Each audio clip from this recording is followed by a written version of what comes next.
Why you even want to do this? What is you thinking, dude? You think if you start carrying, ain't nobody gonna try you? Nah. Somebody's always gonna try you. And if they know that you carry, they're gonna make you come out with it. And once you come out with it, you gotta be ready to go all the way. Can't bring it out unless you're willing to use it. Can't be no doubt. Man, can't shoot, can't fight, can't even stand on the damn corner. You got other skills, man. Smart like that.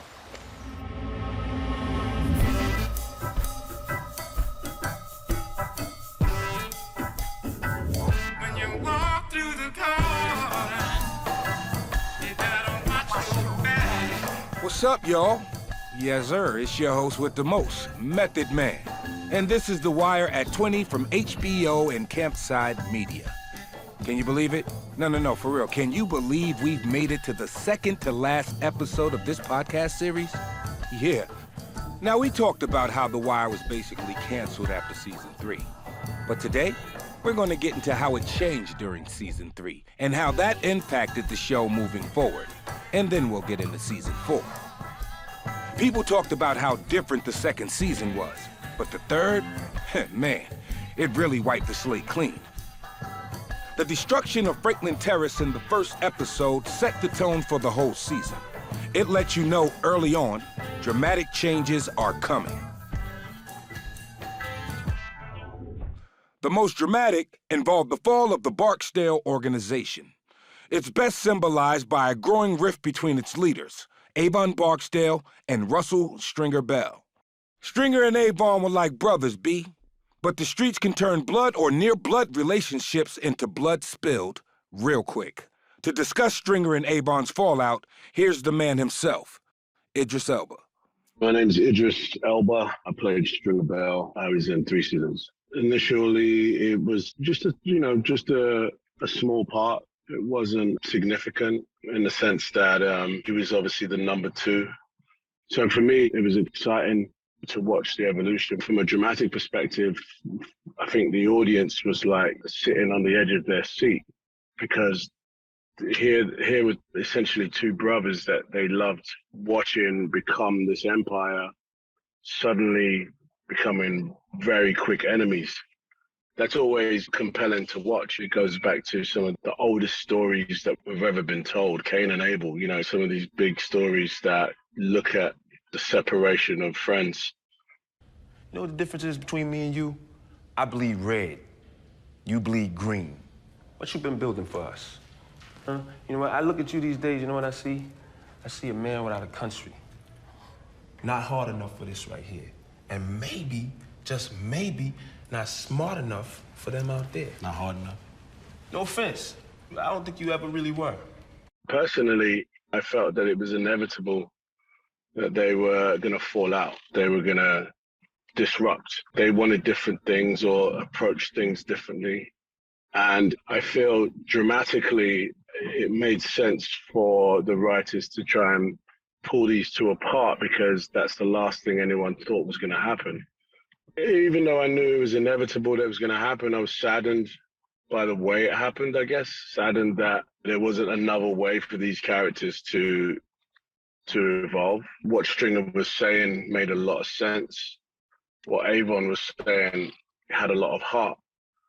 And on hindsight, of course, they were going to fall out, but one would want to see them go, you know what, let's figure this out. Before The Wire, Idris was a largely unknown actor. The show changed that. I mean, this dude is huge now. His name even comes up in conversations about playing James Bond. Can you believe that? I can. The Wire came at make or break as an actor in the States. I'd moved out there sort of five years prior to getting it. And I didn't get that job. It was just very specific to that job because my wife at the time, pregnant with my daughter, she was due in January and I was auditioning all through November and December. And if I didn't get the job, I would have to pack up sticks, get back to the UK where there was a little more of a support system and maybe more work. So this show really changed my life. Like it changed the trajectory of my life. Like beyond anyone's comprehension. I've never seen The Wire, you know. I found it difficult to watch myself, and a lot of people always be like, "You haven't seen The Wire?" And I'm like, I don't like to watch myself. Just if I can avoid it, I try not to watch it. So there are films that I've been in that I haven't seen. There's TV shows that I've been in that I haven't seen, and The Wire is one of those. I think some actors find it a little bit hard to sort of watch themselves and then continue working because you start to overly criticize yourself or analyze yourself in a way that's not natural. Me, Wood Harris, and Andre Royo, Hassan Johnson, you know, we was a tight little unit. We all sharpened each other as the season went on. It was a very unique group because we were all robust, agile actors, but at the same time, we all actually brought a little bit of ourselves into these characters, definitely, without a doubt. So you can't, you know, whenever I see a clip of The Wire or whatever, especially with Hassan, because I used to kick it with Hassan the most, like just watching him work, it just take me back to when we was just running around all the time. And he was literally that character, you know? He was literally that guy, yeah. The Wire doesn't have the most optimistic outlook, but it takes aim at crumbling systems rather than the people who are being failed by those systems. That just made it honest. Brutally honest at times, but honest nonetheless. I think the show is realistic. I found it raw, being a part of that community while filming a show about that community. There was a lot of symmetry there that was uncomfortable. There was plenty of scenes where we'd be shooting and either the real 12 o'clock boys would come through with their motorbikes and just roll through, or some beef will spill out and the producers were like, yo, we need to get off the streets. Big shootout will happen real quick and then come back. And all of that was just part of the sort of film experience, let alone the life experience of the people that lived in those communities. But I felt that people in those communities were optimistic, weirdly enough. This is their everyday existence, right? There's this underlying optimism that things are going to get better. People go hustle, make money, and it's optimistic. It's not like, oh, woe is us. I remember going to Baltimore first and saying, well, this reminds me of Manchester in the UK. Very similar, a community there in Moss Side where, you know, the police couldn't even go in, you know, and that community sort of survived on its own rules. And there were gods and heroes in those places, and there were demons and devils in those places, you know. I'm not sure The Wire was like a prophet in that sense.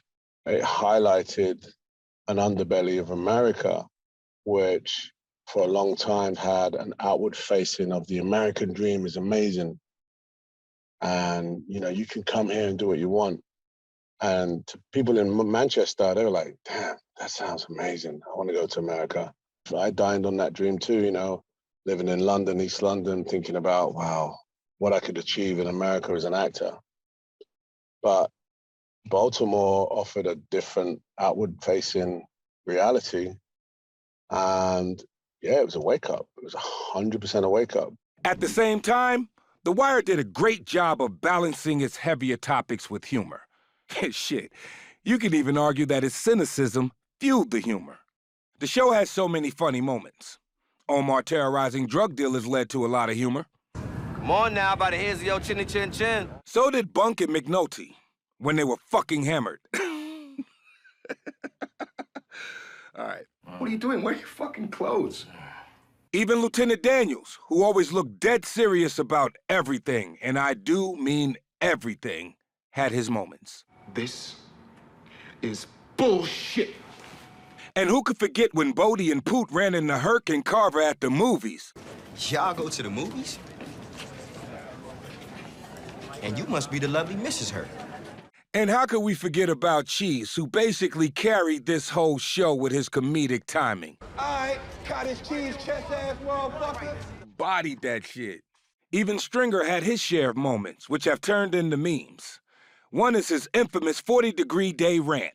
Nobody give a fuck about 40. Nobody remember 40, and y'all niggas is giving me way too many 40-degree days. What the fuck? The other involves documenting illegal activity. Nigga, is you taking notes on a criminal fucking conspiracy? From the inside out, the scenes weren't always designed to be funny. They were designed to be real, and we didn't play them for the laughs. And that's something that people have always said to me, yo, you watch The Wire, you be cracking up. I mean, like, what are you laughing at, though? The 40-degree day speech or whatever, people talk about that, but like, yeah, that's funny. Or, you know, some of the scenes in the funeral, or some of the D scenes with the boys, they're funny. And I always was like, well, they weren't written to be funny. I think the performances are so rich and 360 that it comes across as like funny, but I don't think it was designed to be that way. I think the balance, though, is healthy for a show like that. In terms of the sort of drama humor ratio, the ratio is healthy. I never forget, like, the funeral scenes were shot in a real location. It wasn't a funeral home, but it was a real location in Baltimore. And it was kind of musty and damp, and it was like someone's front room or something, you know what I mean? So we'd shoot them scenes and then be out. Like, we'd shoot that angle and then everyone would be out on the street, and we're just sitting in the street. Nobody wanted to sit on the location. It wasn't like a place where we was just coaching and having mad fun. It was like, we'd just do the scene and get out, get some fresh air, because that place was musty, and then get back in again. You know what else is funny? Idris remembers meeting a Wire fan years ago who just knew in his heart that the show was going to be huge someday.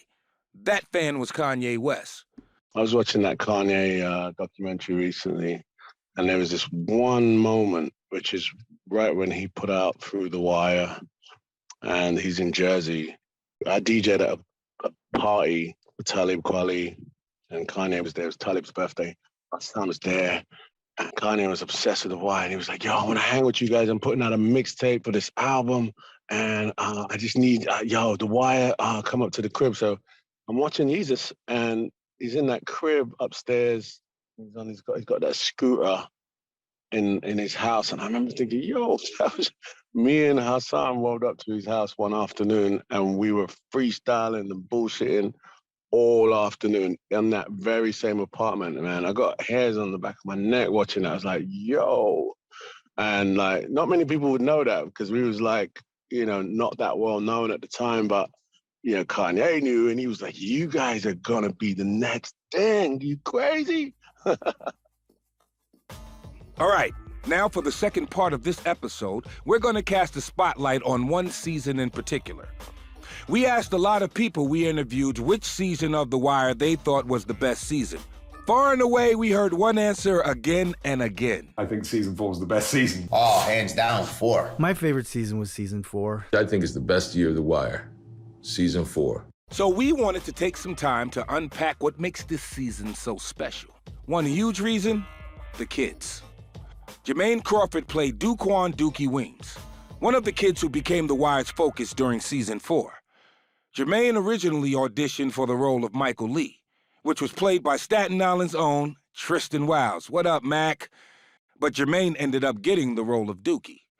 You know, that worked out perfectly, because there's a distinct sensitivity that he brought to the role, even at a young age. I was not old enough to watch the show at the time, but I was doing a lot of acting locally in Maryland, like community theater, and I was acting professionally, and then this opportunity for the show came along. I had never heard of it, but coincidentally enough, it was my brother's favorite TV show. So, you know, we all live in the same household, and I'm just like, yeah, whatever, another audition for another show. Cold Case, no. This one, no. I was like, yes, this thing called The Wire. He's like, you have to get this role. He's like, I know you don't know what this means, but you have to be in this TV show. I was like, okay, heard you. So I just, you know, I did it for my brother. Casting kids isn't easy. And this was even harder because they're so important to the season. Here's what casting director Alexa Fogel remembers about what it took to get that right. Casting kids is always a challenge, because part of what you're doing when you're working with them is tricking them into a performance that may naturally be there, but you can't use grown-up terms about acting to give direction. You have to find a different way to do it. We didn't have an enormous amount of time, which is usually the enemy of casting kids. You really need time to look all over. And we did, but we did it in a mad crunch. We ended up with 2 kids from New York, 1 from Chicago and 1 from Baltimore. Jermaine, that's our baby boy. And he was the youngest of the 4 too. I still remember the auditioning process, and it was very, very, very extensive. It was probably, even at this point in my career, the most extensive auditioning process I ever went through. It was about 6 months. I started off auditioning for Michael, went in for Michael, got a call back for Michael. They gave me Donut, went in for Donut. Then they were like, okay, maybe it's Randy. Okay, and then the very last audition, which was my screen test, they were like, okay, we want you to try Dukie. I'm like, Dukie?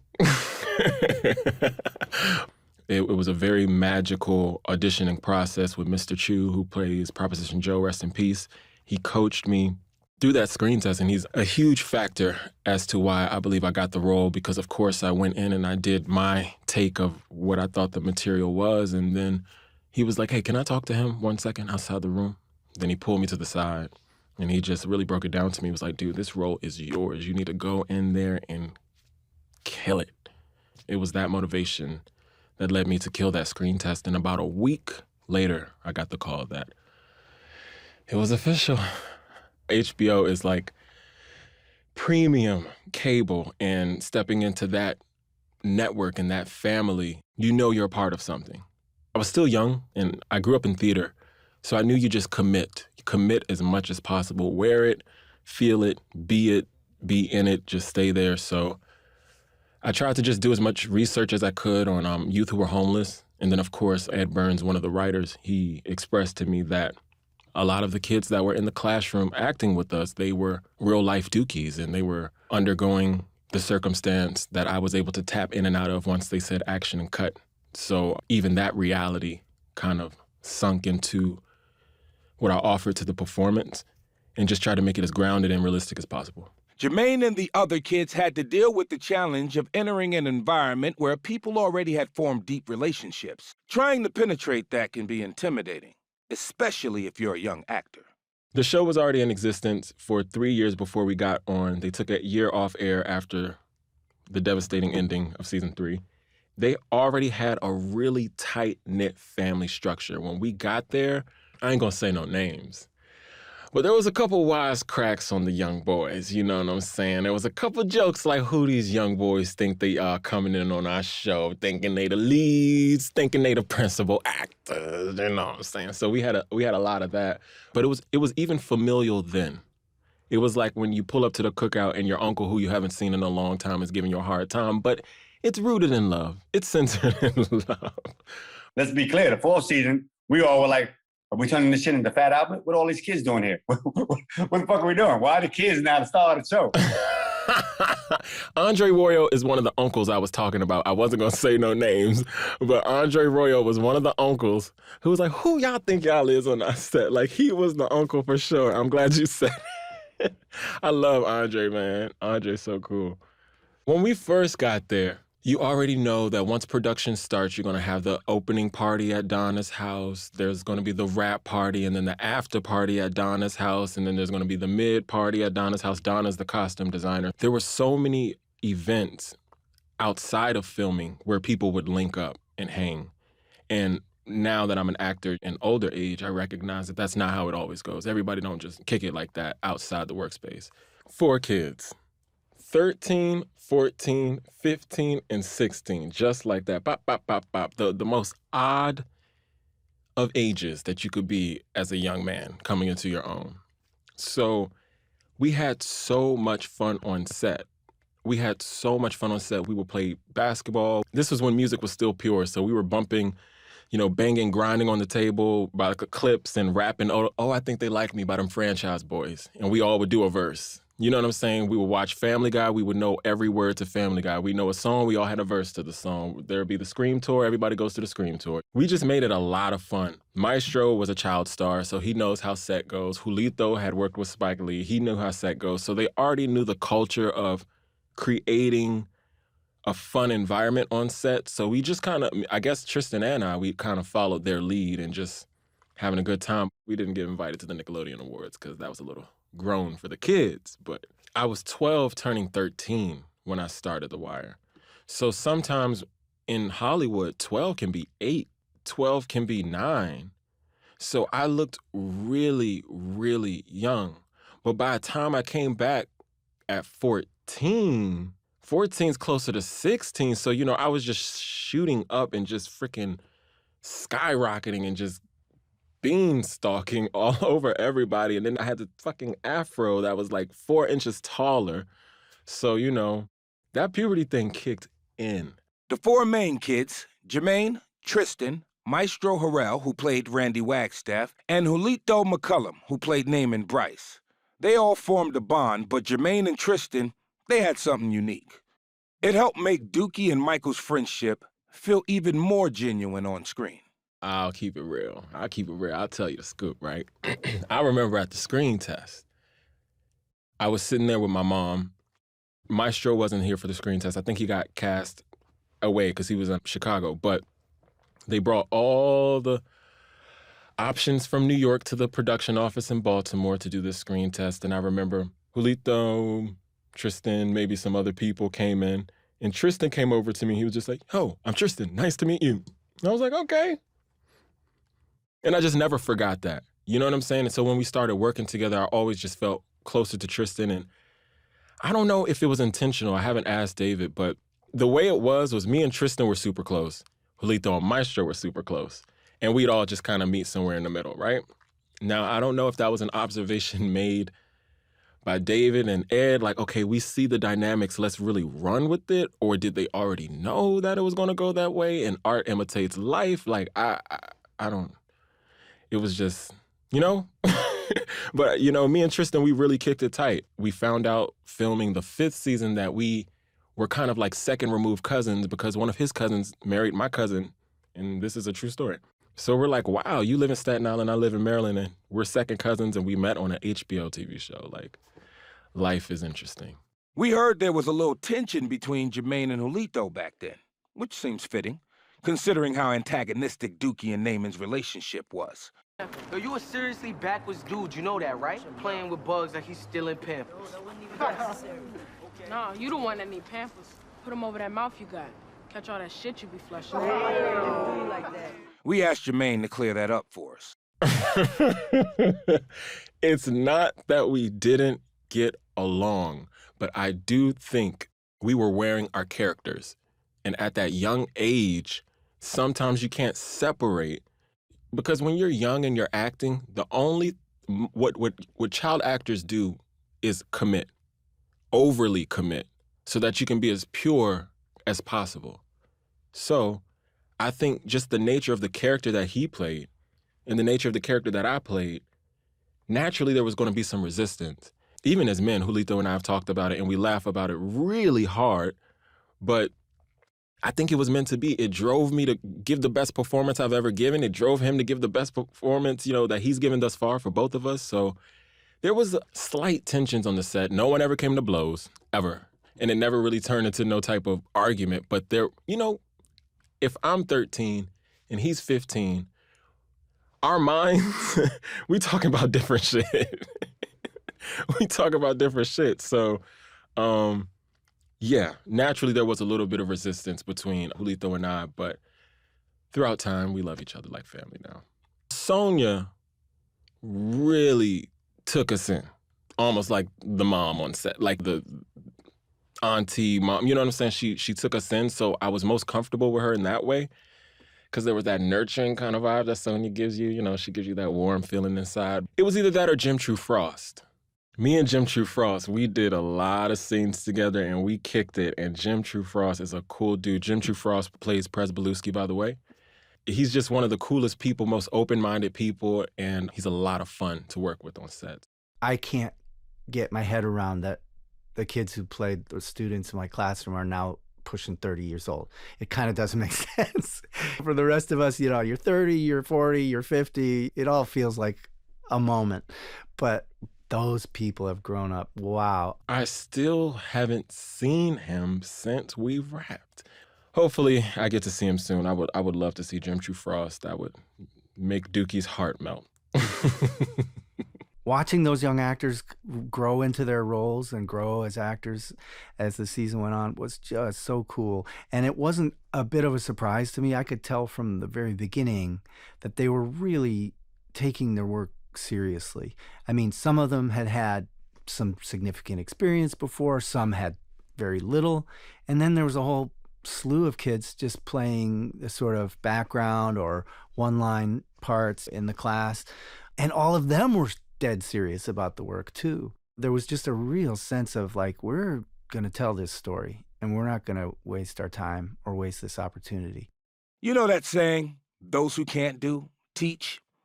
I don't think that's true for all teachers, but it definitely was for Prez, played by the great Jim True Frost.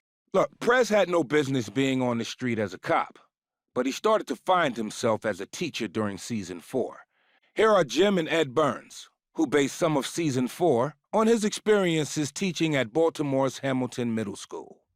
Prez is a great character. It was a lot of fun to play because he was a fuck up. He was someone stressed to the hilt. He couldn't handle the job. He didn't perform well on the street, and he acted badly, made bad choices. There was never any clear, like, success moment, no clear I've made it moment. Prez always had he came up and then he came down. And even things that appeared like a bit of action or satisfaction, like when he punches his father-in-law, you know, it's miserable.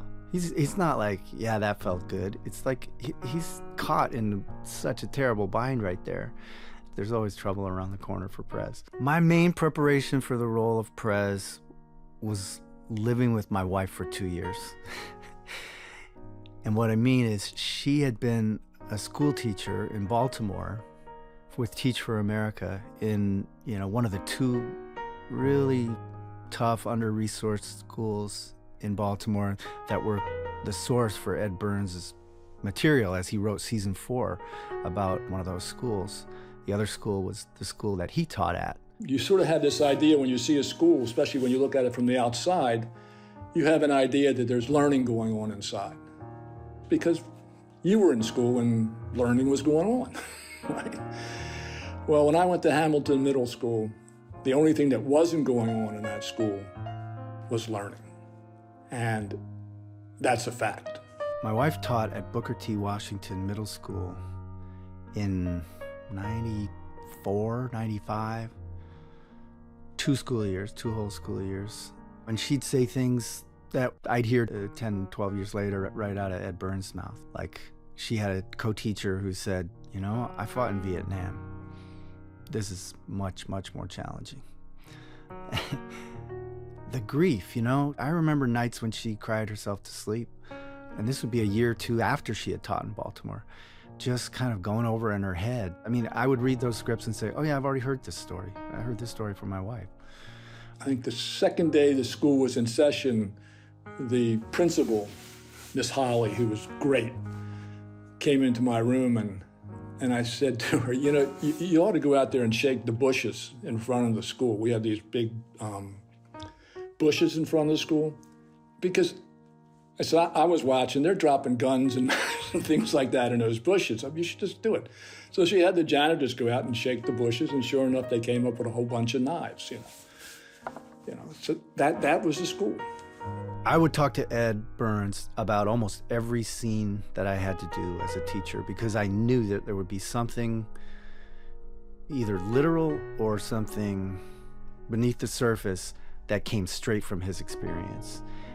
It always paid off. I'd be sitting around with Ed, he'd just let loose and say, you know, one time I knew that I wasn't getting anywhere in the classroom, and it was all about classroom management, and there was no point in trying to teach. I needed to get some order and some respect.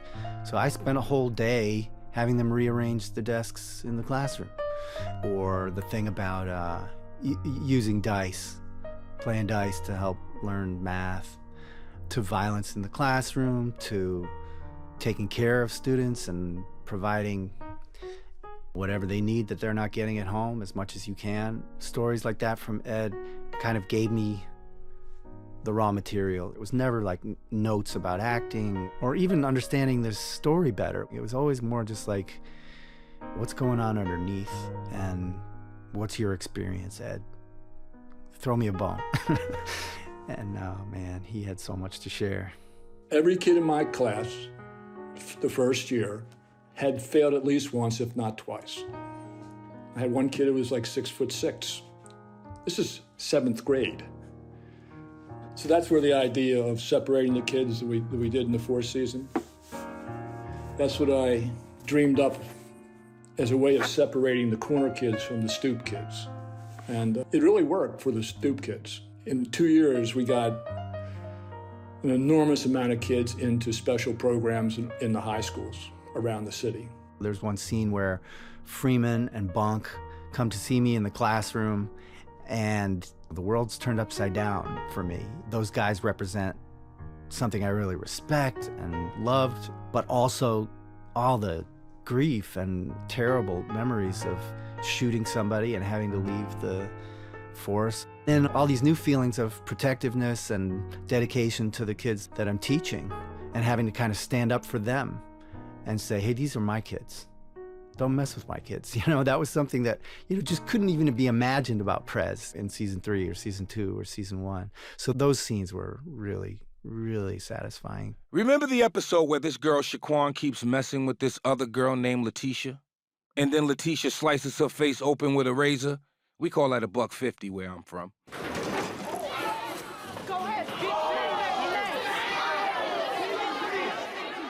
And then remember how Dukie blows that minifan in Letitia's face after the whole skirmish goes down? That scene shows his empathy. Jermaine says he didn't really understand the scene until he got much older. I talked to the girl, Charmaine, not too long ago, who was the girl that cut the girl in the face. Now I understand. I didn't get it at first, and I don't think anyone in the classroom got it at first when we were filming. Like, so much so that, like, Anthony Hemingway, who was the assistant director at that time, now he's, of course, this masterful director on his own right, but he would come over and be like, guys, I need y'all to stop laughing. Because, like, she would cut her in the face, and we sit down, and then I put the fan in her face, and everybody's like, and starts kind of snickering. Like, I didn't understand it either. But I knew that it was my job to make it believable. And now I see it exactly for what it was, and it was kind of like a love offering from one outcast to another. She's being teased for God knows what. You have this, pretty light-skinned girl, yada, yada, yada, saying all this stuff about this girl, and just she's constantly going at her, and she couldn't take anymore, and she just snapped. And I understood that. I think the character understood that, because although Dukie never had that moment of snapping, well, kind of when he punched little Taliso in the face on the corner, like, that was a little something for Dukie. But, it was just a moment of, I understand, I see you. I think that was a moment of just two outcast souls seeing each other. Jermaine was young when he was in The Wire. He wasn't quite old enough to be watching that shit. I mean, that's heavy for someone at the start of their teens. Actually, Jermaine told us that it took him several years to really watch the show in its entirety. And once he did, he was floored. When I was about 21, I said, you know what, on my 21st year, I needed to see what everyone is talking about. I was 21 years old. I wrapped the show when I was 15, 16, and I waited a while because it was just like, I wasn't able to see it for what it was because I was so much a part of it. The Wire hits different as an adult. The Wire hits, oh my God, it's so devastating. It's like the kids were completely innocent, and I don't think I grasped what that really meant until maybe a decade after we wrapped. I was just acting. I was doing my best. I didn't really grasp the fact that there was like the innocence being taken from the children in the show until way after. I'm going to say it's the children. I have to be honest with you. It's the children. Children are the most relatable thing in the world. They're the purest source of inspiration, the purest source of just light and everything. And when you have this wonderfully composed expose from government to policing, and now we throw the education system in, It played on the heartstrings of the world like nothing has ever played on it before. And I think it was so nostalgic. It took us back to summertime for all of us. Water balloons for all of us. The ice cream truck for all of us. It made something very adult easier to digest. The most heartbreaking is what happened to Randy. It's just like, gosh, if this were real life, like, oh my gosh. Like, you know what I'm saying? I see this now. I see this now. You hear the stories. This is real. They think they're doing the right thing, and there's supposed to be a system that helps you do the right thing. And you think you're doing the right thing, and it just doesn't go. Maestro Harrell did an amazing job in that last scene when, you know, he was looking at Carver, and Carver was walking out, and just the tears were streaming down his face. It was such amazing work. That was the most heartbreaking moment of season 4 to me, personally. You gonna help, huh? You gonna look out for me? You gonna look out for me, Sergeant Carver? You mean it? You gonna look out for me? You promise? Dukie's end is tragic as well. When Michael's forced to go on the run in season 5, Dukie's left without a support system. By the end of the series, he's living on the street and doing heroin. It's a painful example of how kids slip through the cracks. The ending for my character was so eye-opening and so shocking. It was definitely devastating, especially as a kid, because as a kid, it's hard to disassociate the role that you're playing from reality. So I'm like, no, I wanted to be the one that, you know, make money and hold a gun. I don't want to be in the alley shooting up dope. So as a kid, I felt bad for the character. We had a closed set when I did that scene when I was shooting up heroin. I think in that moment, I kind of knew, like, damn, this is very adult for me to be doing at 15 years old. Like, this is very mature. I'm doing a grown-up thing. And as I become older, I just see, like, damn, it's still happening every single day, over and over and over, over and over and over, just the cycle continues. Prez tries to nurture Dukie in season 4, which paints his character in a new light. Who thought they'd see Prez giving guidance? Get here early. I'll let you in and you can shower. My dirty clothes. Put them in this bag. Leave it in the locker. I'll bring them home and wash them. Prez and Dukie have a few last encounters before the series is over. The actors never forgot them. There's certain scenes and days on set I can remember so vividly, and it was the scene when I came back to school to see Presbo. And I think I gave him a gift or something, like a pen or something, like whatever, and I just looked awful. Like, he's like, what the hell, Dukie? I left you alone for 4 seconds. Like, where'd you go? The scene where Dukie comes back to see Prez and gives him the pen as a present. Prez is kind of stuck, you know, wanting to help him, but also knowing that he's gone down a really dark path. That sums up so much about Prez's arc as a character. It's like, that's the cost, you know, that's the cost. He loves them. And that means really feeling the pain when someone gets lost. Hey, Duquan. Don't you need to be at Douglas? I'm on my way there, yeah. Where's your book bag? Oh, it's, I'm gonna stop past the house and get it.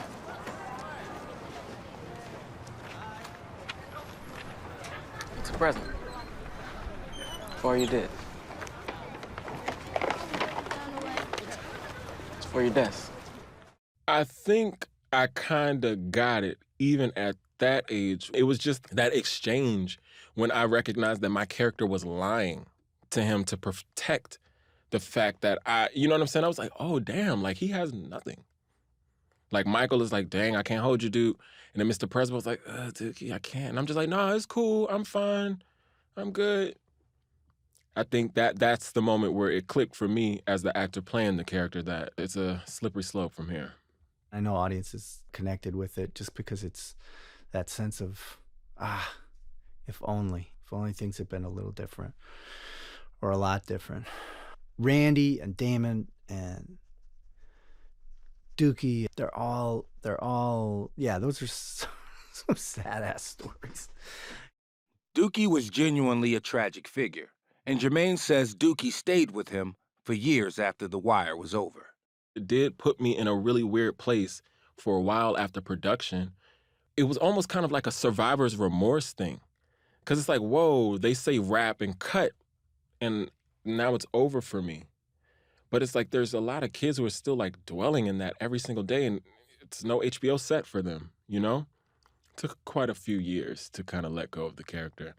It took a long time. If I rapped when I was about 15, it's almost embarrassing to say, but I don't think I really came out of it until I was like 20, 21.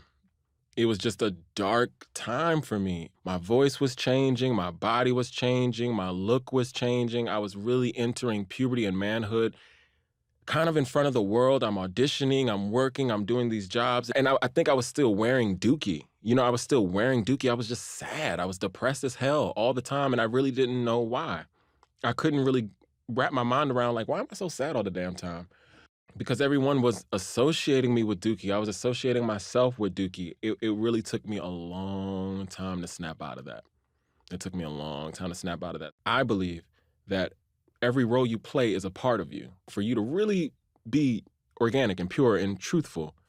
So that sadness really wore on me, but so did the enlightenment of what people are really going through. I'm very grateful that the ending happened the way it did so that people can talk about it, and that when you see a kid that looks like Dukie, you'll think twice. You'll be nicer, you'll be kinder, you'll help, you'll extend yourself.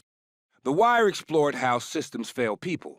Nothing emphasized that better than seeing how the public education system robbed children of their innocence.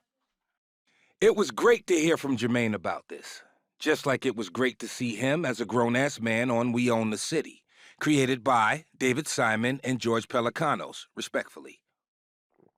He and the other kids contributed to some of the best shit ever seen on television, and I stand on that.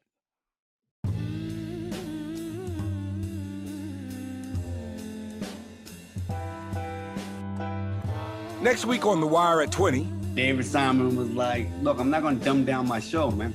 I remember leaving that office like, this is the most conceited white boy I ever met. I went to Ed and said, man, this is all wrong. I would never do this, you know? Let's see what he said. And Ed said, just give it time. The Emmys are political. The Academy is a political body. David Simon just pissed off everybody in Hollywood. I mean, we're in a post-truth America. Did Ed or me or George, did any of us know how bad it was going to get? No. Now, if you like what you heard, you know what to do. Subscribe. And don't forget that all seasons of The Wire are on HBO Max. So go watch them, man. The Wire at 20 podcast is a production of HBO and Campside Media. This episode was produced by Cliff Method Man Smith, Shauna Garr, and Natalia Winkleman. Julian Kimball is our story editor. Our associate producer is Lily Houston Smith. Fact-checking by Aaliyah Papes. At Campside Media, our executive producer is Josh Dean. Editing and sound design by Rod Sherwood and David Devereaux. Music by the Neville Brothers. Thanks for listening. See you next time.